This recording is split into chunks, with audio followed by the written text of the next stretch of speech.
Hello friends, welcome back to my channel Bhavapuri kitchen.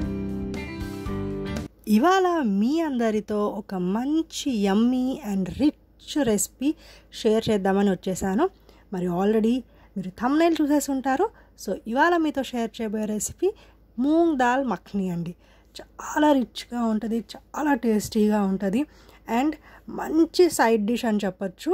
Roti, phulka, non ఏదైనా కానీ మూంగ్ దాల్ కూడా మన హెల్త్కి చాలా మంచిది అండ్ దీంట్లో యాడ్ చేసే ప్రతి ఒక్క ఇంగ్రీడియంట్ కూడా మంచిగా హెల్దీ అండ్ మన బాడీకి కూడా మంచిది. సో నేను ఇక్కడ ఒక హాఫ్ గ్లాస్ మూంగ్ దాల్ని 4 hours ముందే సోక్ చేసి పెట్టాను.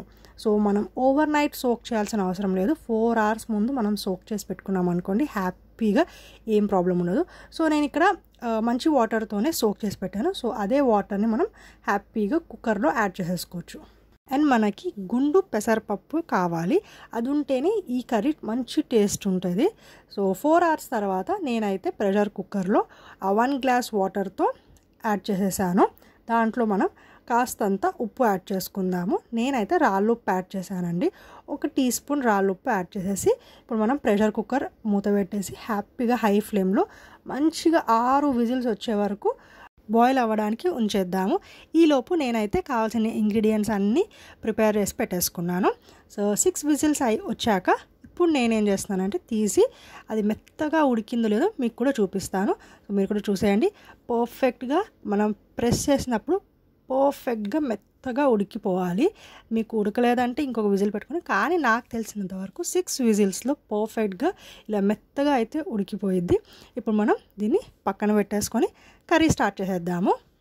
ప్రతి ఒక్క రెస్టారెంట్లో కూడా మనకి రోటీస్తో సైడ్ డిష్గా వెజ్లో పన్నీర్ తర్వాత ఈ కర్రీ నంబర్ 1గా వచ్చింది, అంత బాగుంటుంది. సో ఇక్కడ నేను కడాయి పెట్టేసుకున్నాను. దాంట్లో 3 tablespoon ఘీ యాడ్ చేసుకుంటున్నాను.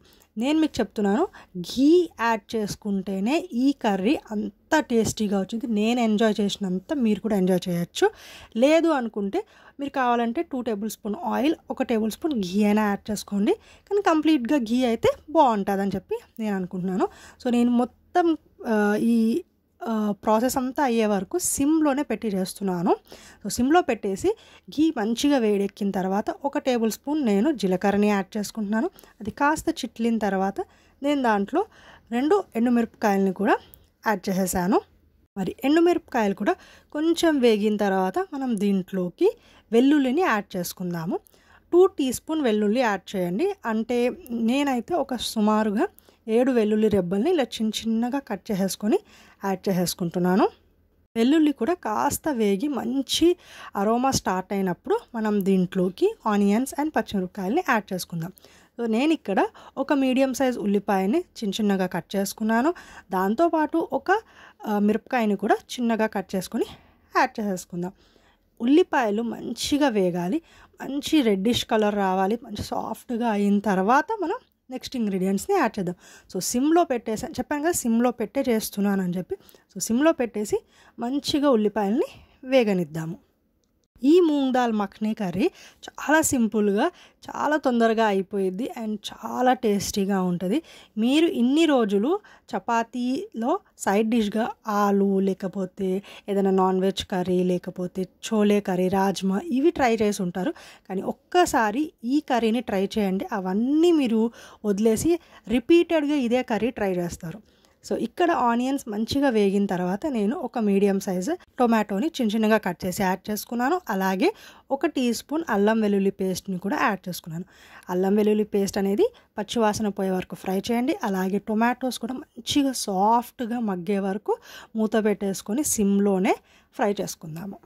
ఒక 2 minutesలో టొమాటోస్ అన్నీ కూడా మంచిగా సాఫ్ట్గా అయిపోతాయి. సో 2 minutes తర్వాత మూత తీసి చూడండి, టొమాటోస్ మంచి సాఫ్ట్గా అయితే కుక్ అయ్యాయి. ఇప్పుడు మనం దీంట్లోకి రుచికి సరిపడా ఉప్పు యాడ్ చేసుకోండి. ఆ తర్వాత మనం దీంట్లోకి అండ్ ఉప్పు, మెయిన్గా ఉప్పు మనం దాంట్లో కూడా వేసాము, బాయిల్ అయ్యేటప్పుడు పెసరపప్పు బాయిల్ అయ్యేటప్పుడు కూడా వేసుకున్నాము. సో చూసి మీరు ఉప్పుని యాడ్ చేసుకోండి. అలాగే దీంట్లో నేను ఒక 1/2 teaspoon గరం మసాలా యాడ్ చేసుకుంటున్నాను. అండ్ దాంతోపాటు ఒక 1/2 teaspoon మిరియాల పొడి యాడ్ చేయండి. అండ్ మనం దీంట్లో ఆల్రెడీ చిల్లీస్ యాడ్ చేసాము, మిరియాల పొడి యాడ్ చేసాము. సో అందుకే నేను ఇక్కడ కారం కూడా 1 tablespoon యాడ్ చేస్తున్నాను. కరెక్ట్గా సరిపోయేది. మీరు ఎక్కువ స్పైస్ తినే వాళ్ళైనా కూడా ఈ స్పైస్ నేను చెప్పిన మెజర్మెంట్స్తో పర్ఫెక్ట్గా ఉంటుంది. దీనికంటే ఎక్కువ వేయకండి, ఎందుకంటే మనం చేస్తున్న ఈ రెసిపీ అనేది మీడియం స్పైస్తో చాలా రిచ్నెస్ టేస్ట్తో ఉండాలి. సో అందుకే నేను చెప్పిన మెజర్మెంట్స్తో మీరు యాడ్ చేయండి. ఉప్పు కారాలన్నీ కూడా పర్ఫెక్ట్గా ఉంటాయి.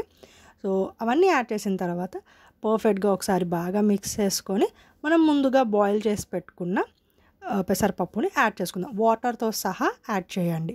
సో మనం 1 గ్లాస్ వాటర్ యాడ్ చేసాం కదా. సో 6 విజిల్స్ వచ్చిన తర్వాత అది హాఫ్ గ్లాస్కి అయ్యిద్ది. సో వాటర్తో సహా దాంట్లో యాడ్ చేసేసి ఒక బాగా మిక్స్ చేసి సిమ్ టు మీడియం మధ్యలోకి మనం ఫ్లేమ్ పెట్టేసుకుందాము. ఇప్పుడు పెసరపప్పు అనేది కొంచెం లైట్గా కుక్ అవ్వడం స్టార్ట్ అయ్యింది. ఎందుకంటే మనం ఫ్లేమ్ అనేది కొంచెం పెంచాం కాబట్టి.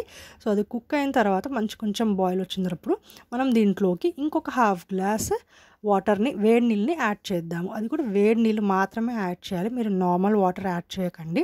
వేడి నీళ్ళు యాడ్ చేస్తేనే టేస్ట్ అనేది కరెక్ట్గా ఉంటుంది. సో అందుకే మీరు తప్పకుండా వేడి నీళ్ళు ఒక హాఫ్ గ్లాస్ యాడ్ చేయండి.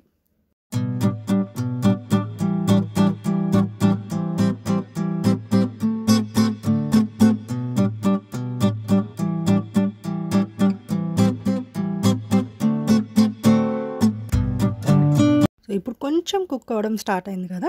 సో నేను దీంట్లోకి ఒక హాఫ్ గ్లాస్ వేడి నీళ్ళని యాడ్ చేస్తున్నాను. వేడి నీళ్ళు కూడా యాడ్ చేసిన తర్వాత మనం బాగా మిక్స్ చేసేసి మూత పెట్టేద్దాం. కానీ ప్రతి ఒక్క 2 మినిట్స్కి మీరు మూత తీసి మిక్స్ చేస్తుండండి. ఎందుకంటే పెసరపప్పు కదా, తొందరగా గట్టి పడిపోయిద్ది. సో మనకి మరీ అంత గ్రేవీ మొత్తం అయిపోయి థిక్గా అయిపోకూడదు. కొంచెం లైట్గా పల్చగా ఉంటేనే ఈ టేస్ట్ బాగుంటుంది. ఎందుకంటే కాసేపటికి జస్ట్ ఒక 5-10 మినిట్స్ మనం స్టవ్ ఆఫ్ చేసి పక్కన పెట్టిన 5-10 మినిట్స్కి తొందరగా గట్టి పడిపోయిద్ది. సో అందుకే మీరు 2 మినిట్స్కి ఒకసారి మూత తీసి మిక్స్ చేస్తూ ఉండండి. పర్ఫెక్ట్ 15 మినిట్స్ తర్వాత నాకు కావాల్సిన కన్సిస్టెన్సీ వచ్చేసింది. పర్ఫెక్ట్గా పెసరపప్పు ఉడికిపోయింది అండ్ ఆ కన్సిస్టెన్సీ కూడా కరెక్ట్గా వచ్చేసింది. ఇప్పుడు నేను సిమ్లో పెట్టేసి లాస్ట్లో 1 టీ స్పూన్ ఘీ యాడ్ చేసేస్తున్నాను. ఘీ యాడ్ చేసేసుకొని అంతేనండి, స్టవ్ ఆఫ్ చేసేసుకొని పక్కన పెట్టేయండి. పర్ఫెక్ట్గా రెడీ అయిపోయినట్టే. మీకు కన్సిస్టెన్సీ కూడా అర్థమవుతుంది కదా.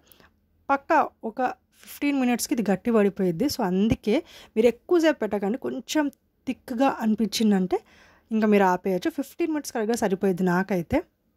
మరి మీరు నా షార్ట్ వీడియోస్ చూసినట్టయితే నేనైతే మమ్మీ వాళ్ళ ఇంటికి వెళ్ళినప్పుడు ఒకరోజు ఈ dal makhani curry with butter non నేను పోస్ట్ చేశాను. చాలా నచ్చింది నాకు. సో మమ్మీని రెసిపీ అడిగేసి ఒక 2-3 టైమ్స్ కుక్ చేసి మీ అందరితో ఇవాళ నేను షేర్ చేస్తున్నాను. నాకు చాలా నచ్చింది, నేను చాలా ఎంజాయ్ చేశాను. సో నా సబ్స్క్రైబర్స్ కూడా అలాగే ఒక మంచి కర్రీని ఎంజాయ్ చేయాలని చెప్పి పోస్ట్ చేసేసాను. మరి ఇప్పుడు లాస్ట్లో చెప్పినట్టే please like, share, comment and కొత్త వాళ్ళు నా ఛానల్ని సబ్స్క్రైబ్ చేసుకోండి. మరొక మంచి వీడియోతో మళ్ళీ వచ్చేస్తాను. అప్పటి వరకు టాటా బాయ్.